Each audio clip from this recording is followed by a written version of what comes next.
Now, of course, as part of being a medical detection dog, there's quite a lot of education that goes into the process. And of course, where are we going to start? We're going to start with some puppies and the head trainer for medical detection dogs, Chris Allen. Chris, I'm a little bit disappointed because there doesn't seem to be too many puppies. There's not, but don't worry, we have a few on standby. Okay. So let's call the puppies in. So here comes some of our dogs. We've got Dixie, the Spaniel. We've got Cassie, the Spaniel. And we had Misty and Leia over there as well, and Nala. So we've got a real mixture of our puppies coming in here. Now, I must say that straight away, I'm looking at them going, do you only allow black dogs to be medical detection dogs? Is that right? Is that a thing? It's not. It's just fallen that way, unfortunately. But what is common is their character and temperament, and you'll see that throughout the demonstration. Waggy tails, enjoying themselves. So I assume that as part of being a medical detection dog, there is a huge amount of education, but a lot of it just comes from basic training, doesn't it? And using that incredible schnoz that dogs have. It does. It all starts from 8 weeks of age, and they're placed with one of our amazing volunteer socialisers, and they go through a very supportive socialising and training scheme. And we've got Ali over there, one of our socialising trainers, with a group of our amazing volunteers, just doing some training exercises. But it is socialisation, it's learning through positive reinforcement, it's learning through having lots of fun. But the main thing, of course, then is scent. So is there any element of what they're doing now which is involving scent? I see over here we've got some sniffing going on. We have, yeah. We've got Dixie, the little spaniel over here, who is going for a good sniff. I think he's smelling that lady's crisps. Yeah, no, definitely. I don't think there's any disease going on there. But Dixie's a biodetection dog in early scent training. So we've got a tennis ball. We've got her training odour hidden under one of those pots. And she's got to use her nose, and she's got to find out which pot that tennis ball is under. When she gets there, she stands, she freezes over it, and then she gets a game. She gets to have that tennis ball, or she gets a treat. So you can see there, Becky's sent her on. She's going to ask her again, go and seek it. She's using her nose. There it is. Is it there? It's not there. It's there. Where is it? She's going to find Best out of three. Hey, there it is. There's the odour. Well, she is learning. Come on, everyone. She's learning. She's a young dog in training. But you can see she's enjoying it. She really is enjoying it over here. Yes, and also I noticed, Chris, they've all got these kind of little suits, these little coats. It says in training. So does that kind of get them ready to start using their nose for their job? It does. It's a clear signal to them that, right, we're now on work, especially when they're going into public places. They've got their uniform on, they can go in. Obviously, the public can see that there's either an assistance dog in training, a medical detection dog in training, so it's allowed into shops and public places. So it's a clear way of showing everyone that it's a working dog, assistance dog, but it also gets the dogs in the right mindset as well. Fair enough, fair enough. So it looks like we've just got a serious case of stroking going on here. So here we go. So we've got little Cassie over here. So she's in training to be a medical alert assistance dog. Oh. So she's got to learn to go and find her training odour that's actually on the person. Whereas Dixie was working away from Becky over there, Cassie will be working towards and showing a lot of interest. So we're just hiding the tennis ball, and we're going to let her sniff around. She says, oh, hello, Scott. Sniff around, use that nose. Where's it gone? She's got to find that tennis ball. She's sniffing. Oh, there it's up there. Oh. There it is. And she gets the It's quite an intimate relationship they've got going on between the trainers, which is lovely to see. Very close bond that they've developed there. Very much so. But again, she's having lots of fun. She really is enjoying the role of using her nose and finding that tennis ball, the training odour. Well, I mean, it's a really serious job that these dogs are taking on, and it's wonderful to see that there's a lot of positive reinforcement and positive training as part of the process. Chris, thank you. We're going to be chatting to you a little bit later on. Now, guys, we all know how good the sense of smell our dogs are. It's about 10,000 times our own, and they can smell so many things. And one of the key parts of medical detection dogs is to be able to smell diseases and also certain conditions. And the person that knows so much more about this than I do is the CEO and co-founder, Claire Guest. Claire! First of all, congratulations on setting up this incredible charity. It really is so inspiring. Every time I talk to you, I'm just blown away by what these dogs can do. But a little bit of a personal story, first of all, if you don't mind. Tell us about your personal journey with a dog able to diagnose a serious condition. Well, we knew by this stage that dogs could detect cancer by odour because we'd done a study that was published in the British Medical Journal, but it was very early days, huge amounts of scepticism. I got this wonderful dog, Daisy, who I see, nice little pin there. Absolutely, Yes. who lived with me and worked with me. And we were doing a prostate cancer study, so we were looking to see whether dogs could smell prostate cancer. Daisy started to behave differently around me, and she started to look a bit worried. She had great big brown eyes, and cut a long story short, one day she sort of kept bumping and staring into my chest, staring, bumping, and found a lump. I went to my doctor and was referred, and I was diagnosed with early stage breast cancer, but very deep-seated tumour, and was told by my consultant, had Daisy not warned me, then my prognosis could have been extremely poor because I was very young for a mammogram, so I wouldn't have had a mammogram for another 5 years. So. I mean, God bless Daisy, hey? I mean, a little bit of a round of applause for Daisy. That is insane. Isn't that incredible? It just shows the relationship that we have with our dogs. And Daisy wasn't trained to do this at the time, was she? No, she'd started on prostate cancer detection, but she'd never done any breast cancer at all. And, you know, there are many anecdotes around the world, people that are sure that their dogs have warned them about deadly diseases. And we know this is true at medical detection dogs. And that's why we're harnessing the dog's nose. I'm going to show you now exactly how good these dogs really are. Well, please do. So I see there's a series of contraptions here, ladies, gentlemen, boys and girls, and I understand that they have various diseases, well-contained diseases, don't worry everyone, Yeah. in the little containers. So talk to us about that. Exactly. So this is a first for us. So I've got my notes because unlike the dogs, I can't remember. The dogs are really good at knowing their disease. So in each stand there is a disease, and this is a sample that's been taken by somebody who has that disease. So all it is a piece of cloth. Right. In each stand there is a different disease, and each of these wonderful dogs here are trained to find a different disease specifically. So what they're going to do is show you how they do it. Okay. First dog here is Peanut, and Peanut is working on a Parkinson's study. Now, Parkinson's, there is no current early diagnostic at all. People are diagnosed by symptoms that are very, very unpleasant. Peanut has been trained to detect the early stages of Parkinson's disease by odour, and his is in stand 4. So if he finds it, he will stop at stand 4. Now, can I say beforehand that he's not been trained to know what the number 4 means? No. Just so you know. You're going to go, he just knows what 4 means. Okay, well, let's just see what Peanut can do, shall we? What's his trainer's name? He's Steve. Steve. Yes. All right, good luck, Steve. Good luck, Steve. Steve's looking nervous. There we go. Has a sniff in turn, so has to sniff quite hard, particularly in this environment. But there you go. So that's Wow, round of applause, everyone. Good dog, Peanut. Now, I must say that I personally have a keen interest in Parkinson's disease. My father-in-law actually passed away last year with Parkinson's, and he was an incredible man.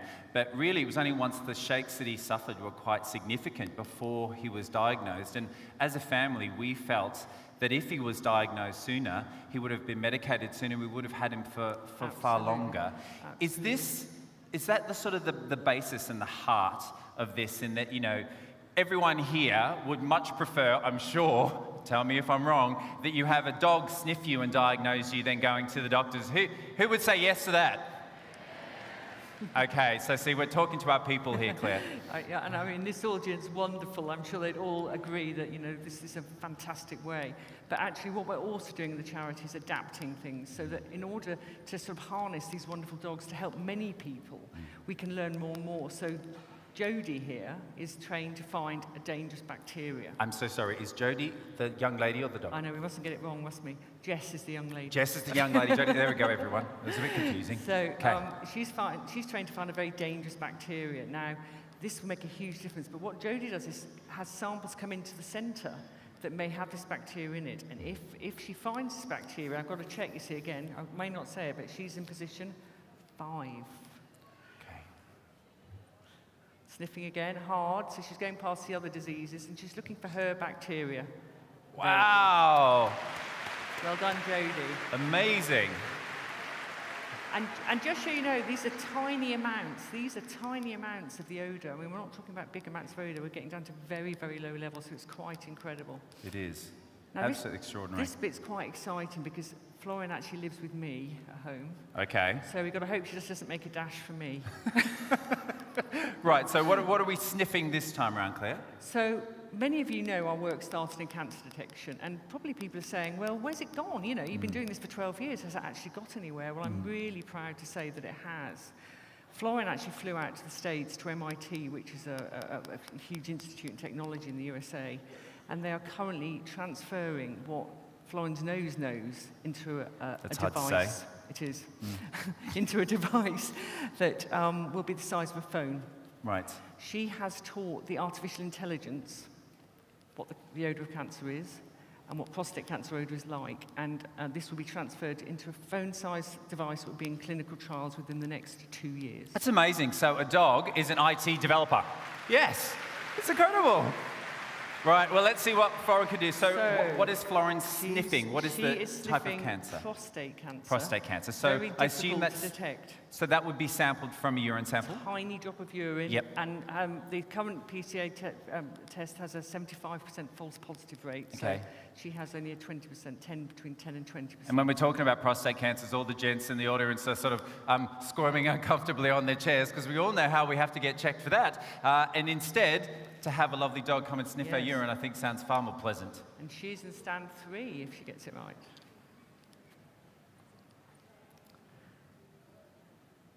She stands and wags her tail if she finds it, and there she goes. Yes! Here we go. Okay. So all the guys go, I can put away my rubber glove now. So that's lucky. Tiny Very drop good. of urine, tiny. And finally, everybody's fed up of COVID, but we really are proud of what we've achieved, and we'll be coming back to this. But I just want to show you that the phase 1 dogs, they proved that COVID did have an odour. So this isn't the virus itself, it's the effect on our bodies. And somebody in stand 2, I think it's stand 2, yes, there's a tiny piece of cloth worn by somebody who had the COVID virus. And this is Millie and Steve again. Right. Okay.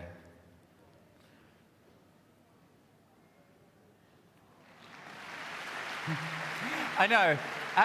Every time I see this, I'm blown away. It seems like magic, but it is just so incredible that we can attune their nose to do this incredible work.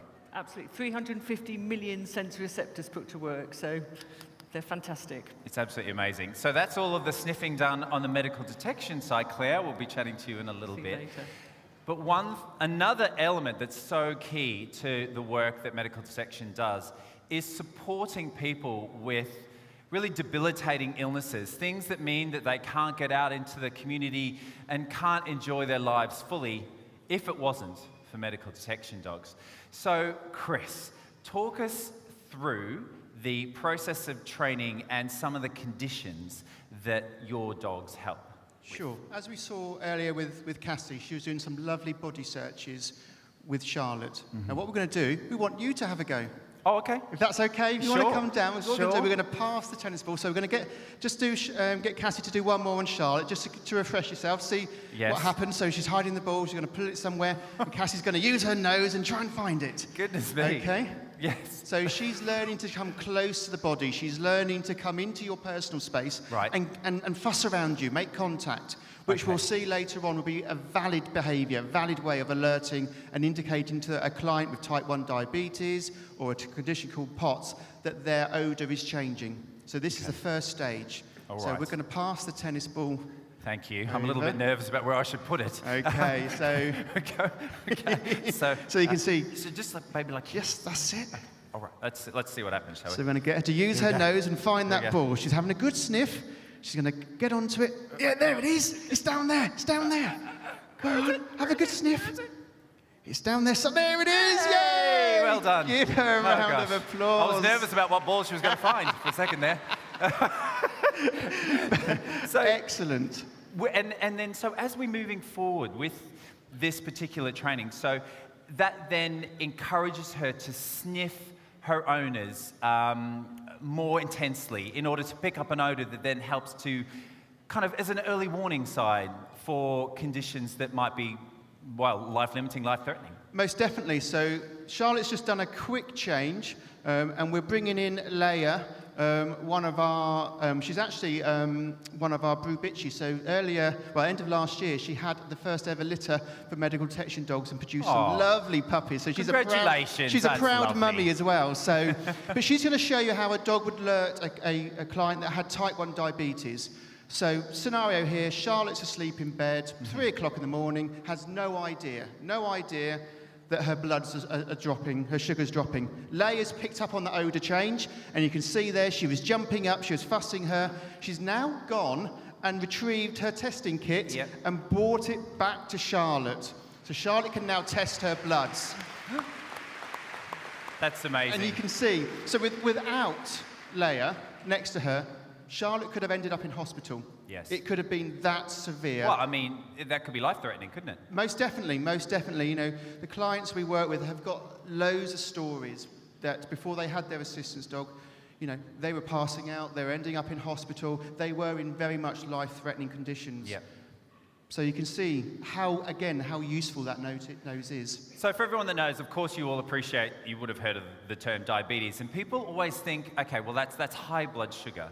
But in this case, it's actually about alerting when that sugar level is low. Is low as well, that's right. And it's not actually the sugar she's smelling, is it? But it's some sort of pheromone, some sort of scent that picks up that I know my mum or my dad need to get their blood glucose up. Yep, definitely. The dogs are so in tune with that individual that they know exactly their odour. They've learnt it and they recognise that odour change, and they are straight there to alert their client.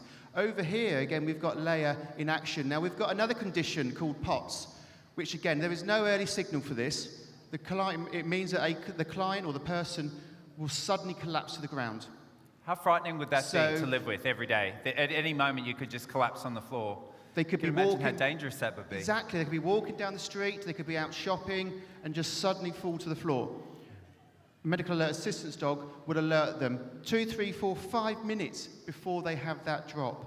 So what will happen is, as you saw, Leia alerted Charlotte, and then Charlotte, in a real-life scenario, would have found somewhere quiet. She perhaps would have gone to, I don't know, the shop and seen some assistance, perhaps gone to the staff room and explained, or a quiet corner of the shop. Just put herself down, knowing that she's gonna collapse shortly, she's gonna faint, pass out, and then she's got Leia just quietly sat there next to her, laid there, waiting for her to come round. So she could be passed out for a couple of minutes.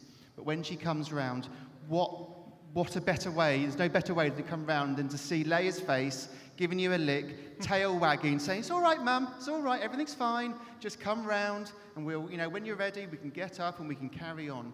So again, lots of our clients have ended up in hospitals, broken legs, fractures, because they haven't been aware that they are going to have a sudden drop. Yeah. So again, it really, really is life-changing and life-saving. Well, it also just allows people to get out and about. You must be so frightened to leave your home if you think any minute I could collapse and fall over. And it must just completely open up their lives, right?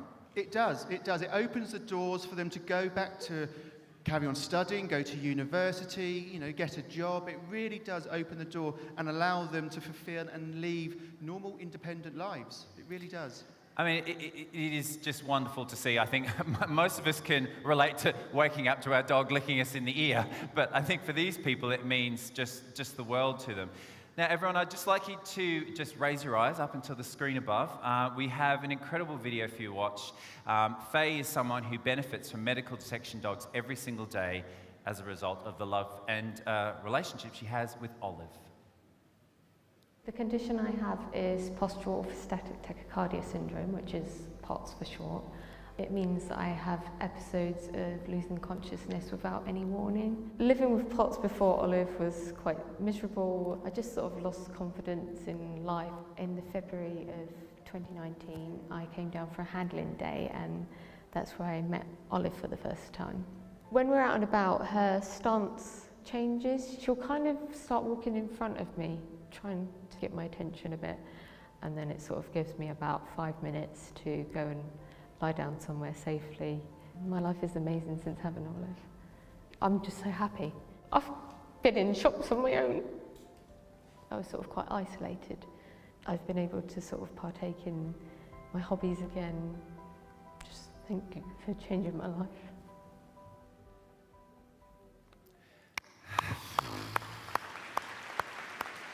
Pretty impressive stuff, I think you'll agree. I must say, when I visited medical detection dogs, I was filming with a lovely lady called Elspeth, who had a seizure syndrome, which meant that she could have 10, 20 seizures every day. And she was a lovely lady with her beautiful dog Moby, and we weren't filming at the time. She talked me through all the various cues that Moby would give her when the seizure was about to occur. And I still remember it, hairs in the back of my neck telling you all that I was chatting to her. She goes, "Oh, Moby's alerting." And the next minute she laid out and she had a full grand mal seizure right in front of me. It was a shocking thing to see. But what drove home to me was two things. First of all, that when she recovered, she immediately thanked the dog. And how chuffed Moby was that he got it right. So the whole time poor Elspeth was having a seizure, he was like, "Yeah, I got it right," wagging his tail. It's a little inappropriate, Moby.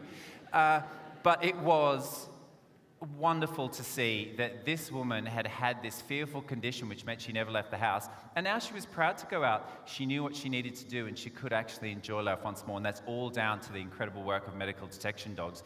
Now I'm just about to join this motley crew in a lineup. I don't know if that's because of my accent and we immediately think I'm going to steal stuff, but what's the lineup for, Claire? Well, it's a pretty bad fashion show, isn't it, really? Yes. So, yeah, and, you guys are all embarrassing, wearing the same thing. Shocker. I promise you we're going to show you where the COVID detection work has gone. And we've always believed that dogs could detect the virus. They can. But what we want to do is move forward to be able to do a non-invasive, rapid screen for people that are perhaps waiting in a queue, don't know they've got the virus, and maybe at risk of transmitting to other people.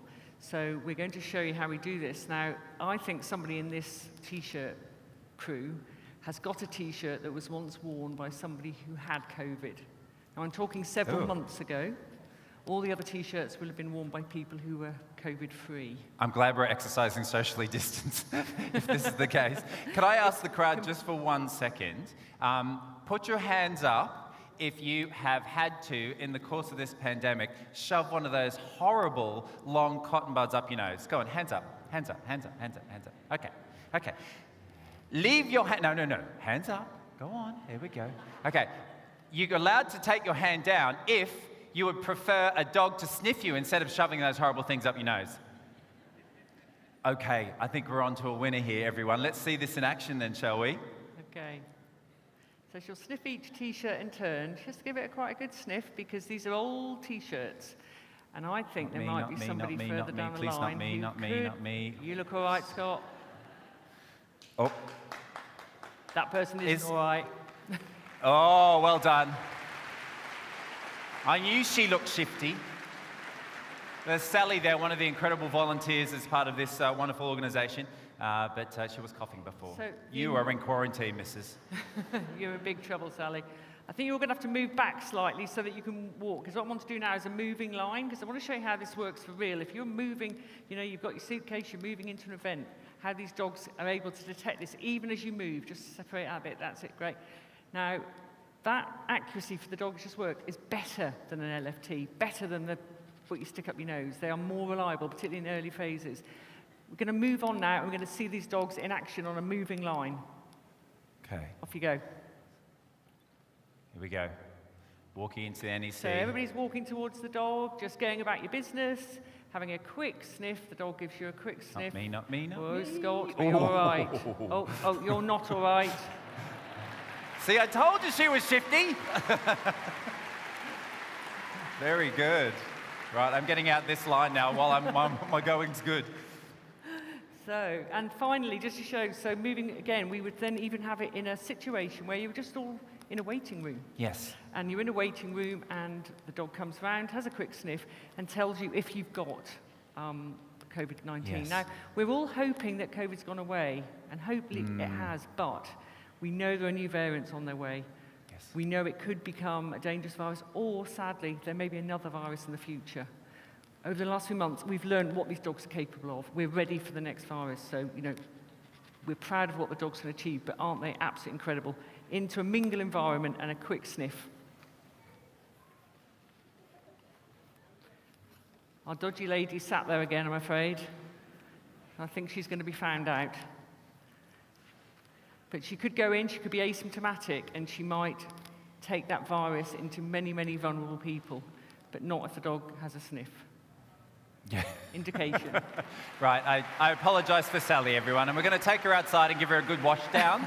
Don't worry, it's fine. It's fine. That's absolutely amazing. So, look, guys, that's pretty much it for our demonstration. I think what's important to take from this is that our canine companions give us so much, and over this pandemic, they have given us unconditional love. They've given us that support, that reduction of anxiety, but you can see it goes so far beyond that. What medical detection dogs have been able to harness is truly spectacular. It is the ability to help people not only in the diagnosis, the early diagnosis of disease, but also in supporting them for these really debilitating illnesses and giving them back a life, which is absolutely incredible. So we all love our canine companions already, and now you can imagine the people that have these love them even more. Thank you so much to all the incredible volunteers, to all the wonderful staff of this wonderful charity.